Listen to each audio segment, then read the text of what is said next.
Denzel Washington, the GOAT, greatest actor of all time in my book and many people's books. I met him a few times. I actually auditioned with him 3 times in my whole career, in my journey. The first one, though, was the one that really stuck out to me. It was for this movie called Antoine Fisher.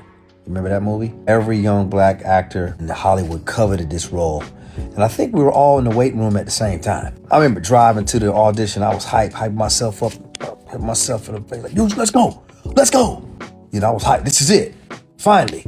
So I walked in the audition room, super hyped, amped up, didn't really realize it, how amped I was.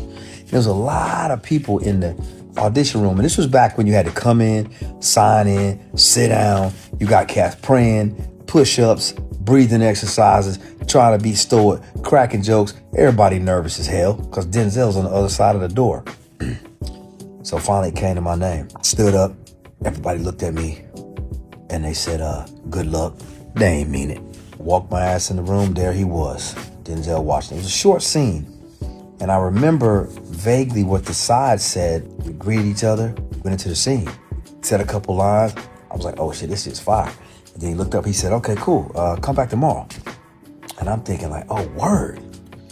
Probably a lot of guys in the weight room, so he want to just kind of cut through, you know, get to the second level, to the cats that can seem like they can do it, and weed everybody out. So I said, okay, cool. And I started to walk off, and then I looked back. I was like, damn, that was part of the sides.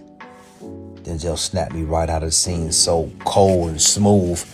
I thought he was talking to me regularly, but he was in character because he's Denzel Washington. And I stood there and froze and looked at me. He said, you gonna stand there and not say anything? And I said, we done here?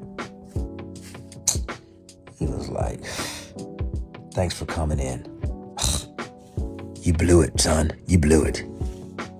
That was it. Denzel doesn't remember that because my audition was not memorable. Lesson learned. It's a long drive home. Thought about just jumping on 20 and heading on back to Georgia. I stayed around though. Shout out Denzel Washington, the GOAT.